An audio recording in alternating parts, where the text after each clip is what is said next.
Hola amigos, en este video vamos a contestar de la página 23 a la 30 de tu libro Desafíos Matemáticos de sexto grado. No olvides suscribirte al canal y recuerda que te encuentras en Next Primaria. Comparte este video, comenzamos. En la página número 12 te dice se ven de cabeza. Completa las siguientes imágenes como se indica. Así es que en el punto 1 te dice que individualmente completa la imagen de modo que parezca que los dibujos se ven reflejados en el agua y el dibujo quedaría al revés de esta manera. Te dice que explique qué hiciste para completar el dibujo y yo contesté que tomé como base la línea azul que viene siendo esta que tú ves aquí y comencé a dibujar el pino contando los cuadros de izquierda a derecha, 1, 2, 3 y aquí empecé a dibujar lo que es el pino usando la misma cantidad de cuadros como en la parte de arriba. Si te das cuenta está formado el tronco por 1, 2 y un pedacito y usé yo lo mismo. Y seguí el mismo procedimiento para pues ir formando las demás figuras hasta terminar lo que es mi dibujo. Pasando entonces a la página número 24 te dice que completes la imagen de modo que parezca que el dibujo se ve reflejado en un espejo y tendría que ser de esta manera, totalmente al revés o lo contrario. Te pregunta entonces, ¿crees que la imagen completa tiene más de un eje de simetría y por qué? Y yo respondí que sí, tiene más de un eje de simetría, como lo podemos ver ahorita en la pantalla, porque tiene un eje de simetría en horizontal y también en vertical, y si te das cuenta también lo tiene lo que es inclinados, porque si tú doblas esta punta y esta punta coincidirían, pero recuerda que tus respuestas pueden ser muy diferentes.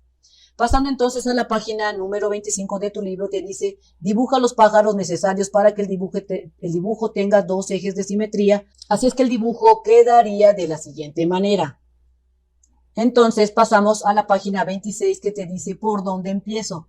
En parejas resuelvan el siguiente problema. Te dice que Daniel invitó a su primo Isaac, Luis, Rocío y Patricia a una obra de teatro. Los boletos que compró no están juntos, o sea, están todos separados, cada quien se va a sentar en diferentes secciones, pero todos los boletos están dentro de lo que es la sección C del teatro y si te das cuenta la sección C viene siendo de color morado que viene siendo esta.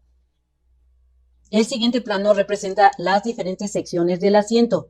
Así es que nos pasamos a la página número 27 y te dice cómo describiría Daniel a sus primos en qué parte del teatro están sus lugares si ellos no tienen el plano a la vista. Así es que yo puse como respuesta que él debe de decirles están los lugares en la tercera sección empezando a contar de la sección del balcón E, es decir, primera sección, segunda sección y tercera sección, para que ellos sepan llegar entrando por la parte de acá arriba o de la parte trasera, porque si recuerdas no pueden entrar por la parte del escenario.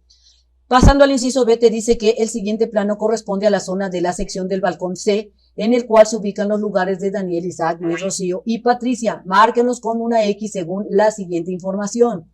Así es que el lugar de Daniel está en la sección, está en la segunda fila, décima columna. Está en la segunda fila, una, primera, segunda, y te dice que está en la décima columna, por lo que tienes que contar de aquí hasta acá 10 lugares. El lugar de Isaac está en la sexta fila, quinta columna, es decir, de aquí hacia acá son 6 y de aquí hacia acá son 5. El siguiente te dice que el lugar de Rocío está en la tercera fila, décima segunda columna.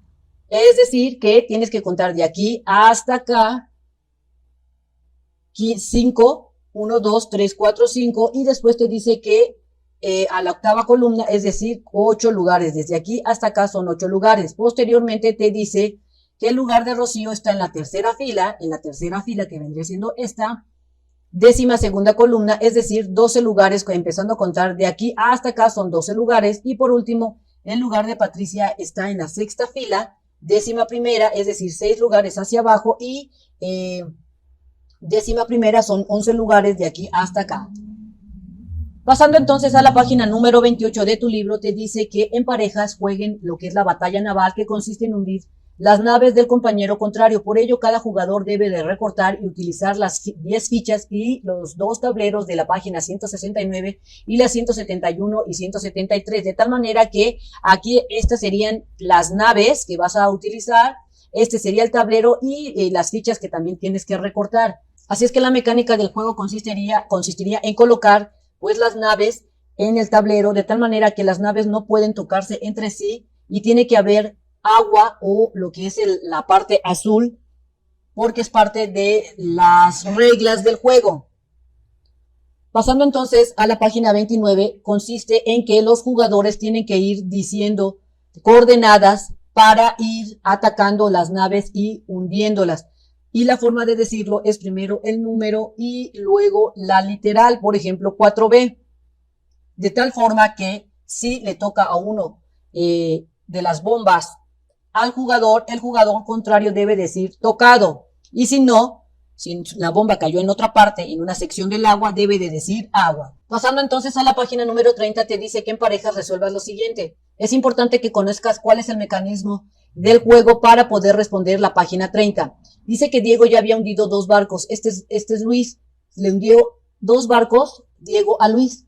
Te dice que los barcos que le hundieron fue el portaaviones y un acorazado. Mira, portaaviones y un acorazado. Observa el tablero de Luis, que viene siendo donde aparecen las naves hundidas. Estas son las naves que le hundieron, pero no las que siguen a flotes.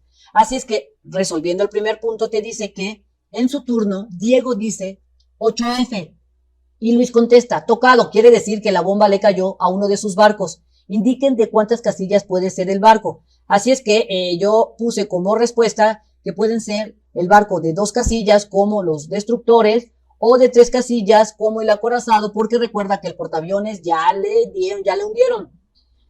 Posteriormente te dice en la siguiente pregunta, señalen en el tablero todos los lugares donde podría estar el barco y luego escriban las posiciones, número y letra que deben nombrar Diego para hundirlos. Así es que yo respondí todas estas 7F, 9F, 8G, 8H, 9F y 10F que corresponderían a horizontal y vertical, donde podría estar pues la nave, porque si te das cuenta por aquí anda la nave de Luis.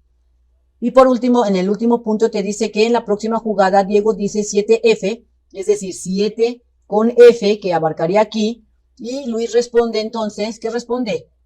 Tocado. Escriban la posición, número y letra que permite localizar exactamente el barco, es decir que el barco de Luis no es de dos cuadritos sino de 3. Así es que aquí la respuesta entonces sería que el barco, para que sea hundido, se debe de decir 9F y destruir el acorazado. Bien amigos, esto sería todo en este video. Espero te haya servido la información. Si es así, suscríbete y comparte este video. Recuerda que nos vemos bien prontito en el próximo videito. Bye bye.